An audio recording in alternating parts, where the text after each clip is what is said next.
ಓಂ ಶ್ರೀ ಗುರುಭ್ಯೋ ನಮಃ. ವಿಷ್ಣು ಪುರಾಣದಲ್ಲಿ ಶ್ರೀ ಮಹಾವಿಷ್ಣುವಿಗೆ ಪ್ರಿಯವಾದ ಪುಷ್ಪಗಳ ಬಗ್ಗೆ ಸ್ಪಷ್ಟವಾಗಿ ಈ ರೀತಿಯಲ್ಲಿ ವರ್ಣಿಸಲಾಗಿದೆ.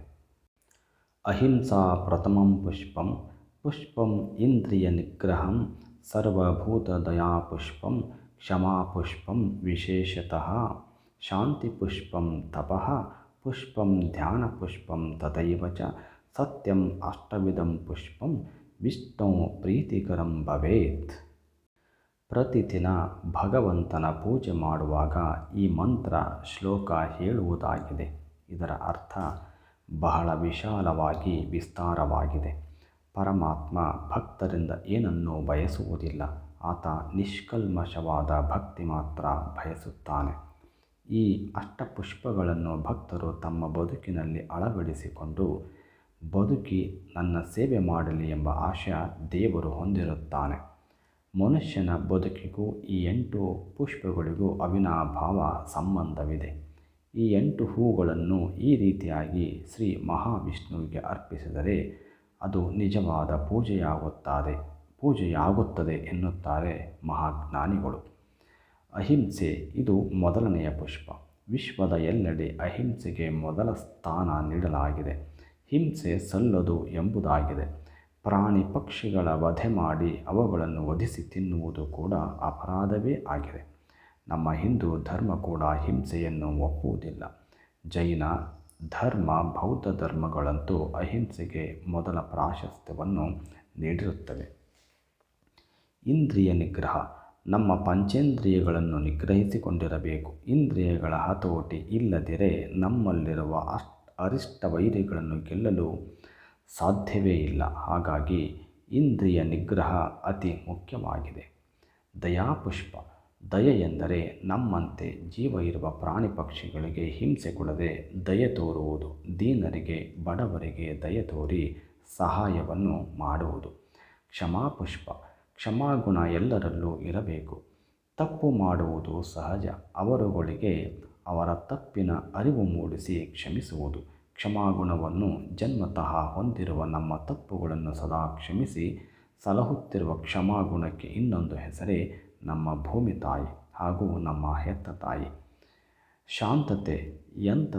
ಎಂತಹ ಕಠಿಣವಾದ ಪರಿಸ್ಥಿತಿಯಲ್ಲೂ ಶಾಂತ ಚಿತ್ತದೊಂದಿಗಿರುವುದು, ಸಹನಾಮೂರ್ತಿಯಾಗಿರುವುದು. ಪರಮಾತ್ಮ ಎಲ್ಲ ಅನುಕೂಲವನ್ನು ಕೊಟ್ಟಿರುತ್ತಾನೆ. ಜೀವನದಲ್ಲಿ ಏನಿದ್ದರೇನು, ಶಾಂತಿ ಇಲ್ಲದಿರೇ ಏನು ಪ್ರಯೋಜನ? ಅದಕ್ಕೆ ನ್ಯಾಯ, ನೀತಿ, ಧರ್ಮದಿಂದ ದುಡಿಮೆ ಮಾಡಿ ಹಾಸಿಗೆ ಇದ್ದಷ್ಟು ಕಾಲು ಚಾಚು ಎಂಬಂತೆ ಬದುಕಿದರೆ ಶಾಂತಿ ತನ್ನಿಂತಾನೇ ಬರುತ್ತದೆ. ನಿತ್ಯವೂ ಭಗವಂತನ ಪೂಜೆ, ಭಜನೆ, ದಾನ, ಧರ್ಮ ಮಾಡುವುದು. ಇಂತಹ ಒಳ್ಳೆಯ ಆಚರಣೆಗಳಿಂದ ಅವರ ಬಾಳು ಶಾಂತಿಯ ತೋಟವಾಗಲಿದೆ. ತಪಸ್ಸು. ಇದು ಅತಿ ಮುಖ್ಯ. ಮನಸ್ಸಿನ ಏಕಾಗ್ರತೆಯನ್ನು ಸಾಧಿಸುವುದು. ದೇವರ ಧ್ಯಾನ, ಜಪ ಮಾಡುವುದು. ನಮ್ಮ ಪೂರ್ವಿಕರಾದ ಋಷಿಮುನಿಗಳು ವರ್ಷಗಟ್ಟಲೆ ತಪಸ್ಸು ಮಾಡಿ ಬಹುದೊಡ್ಡ ಸಾಧನೆ ಮಾಡಿದ್ದಾರೆ. ದರೋಡೆಕೋರನಾಗಿದ್ದ ಪ್ರತೇಸನನ್ನು ರತ್ನಾಕರ ನಾರದರು ಉಪದೇಶಿಸಿದ ರಾಮನಾಮವೆಂಬ ಮಂತ್ರಶಕ್ತಿ. ಆತ ರಾಮ ರಾಮ ಜಪ ಮಾಡುತ್ತಾ ವಾಲ್ಮೀಕಿ ಮಹರ್ಷಿಯಾಗಿ ಪರಿವರ್ತನೆ ಆಗಿರುವುದು ಶ್ರೀರಾಮದೇವರ ಜಪವನ್ನು ತಪಸ್ಸಿನಂತೆ ಆಚರಿಸಿದ್ದರಿಂದ. ಧ್ಯಾನ. ದೇವರನ್ನು, ದೇವತೆಯರನ್ನು ಭಕ್ತಿ ಶ್ರದ್ಧೆಯಿಂದ ಸದೃಢ ಮನಸ್ಸಿನಿಂದ ಧ್ಯಾನಿಸುವುದು. ಕಣ್ಣು ಮುಚ್ಚಿ ಹೊರ ಪ್ರಪಂಚದ ಚಿಂತೆ ಬಿಟ್ಟು ದೇವರ ಚಿಂತನೆಯನ್ನು ಮಾಡುವುದು ಇದರಲ್ಲಿ ಮುಖ್ಯ. ಚಂಚಲವಾದ ನಮ್ಮ ಮನಸ್ಸು ಬೇಕು ಬೇಡಗಳನ್ನೇ ಯೋಚಿಸುತ್ತಿರುತ್ತದೆ. ಈ ಮನಸ್ಸನ್ನು ಒಂದೆಡೆ ಕಟ್ಟಿಹಾಕುವುದೇ ಧ್ಯಾನ. ಸತ್ಯವನ್ನು ನುಡಿಯುವುದು, ನುಡಿದಂತೆ ನಡೆಯುವುದು. ಸತ್ಯಮೇವ ಜಯತೆ ಎಂಬಂತೆ ಸತ್ಯಕ್ಕೆ ಸದಾ ಜಯವೇ. ಸತ್ಯಕ್ಕೆ ಸತ್ಯ ಹರಿಶ್ಚಂದ್ರ ಮಹಾರಾಜನೇ ಸಾಟಿ. ಆತ ಎಂದೂ ಸತ್ಯವನ್ನು ಬಿಡದೆ ಸತ್ಯಕ್ಕೆ ಎಂದಿಗೂ ಜಯ ಇದೆ ಎಂದು ಸಾಬೀತುಪಡಿಸಿ ಜಗದ ಜನರೆಲ್ಲರಿಗೂ ಸತ್ಯದ ಮಹತ್ವವನ್ನು ತಿಳಿಸಿದ್ದಾನೆ. ಸತ್ಯ ಹಾಗೂ ಅಹಿಂಸೆ ಎರಡೂ ಒಂದೇ ಎಂದು ತಿಳಿದು ಅಹಿಂಸಾವಾದಿಯಾಗಿ ಸದಾ ಸತ್ಯಸಂಧನಾಗಿರುವುದು ಬಹಳ ಮುಖ್ಯ. ಸುಳ್ಳು ಹೇಳುವುದು ಪರಮಾತ್ಮನಿಗೆ ಮಹಾ ಅಪರಾಧ. ಸತ್ಯ ಹೇಳುವುದು ಪರಮಾತ್ಮನಿಗೆ ಮಹಾಪ್ರಿಯ. ಈ ವಿಧದಲ್ಲಿ ಜಗದೊಡೆಯನಾದ ಶ್ರೀ ಮಹಾವಿಷ್ಣುವಿಗೆ ಅಷ್ಟಪುಷ್ಪಗಳನ್ನು ಸಮರ್ಪಿಸಿ ಭಗವದ್ಭಕ್ತರು ತಮ್ಮ ತಮ್ಮ ಬದುಕನ್ನು ಹಸನುಗೊಳಿಸಿಕೊಳ್ಳುವುದು.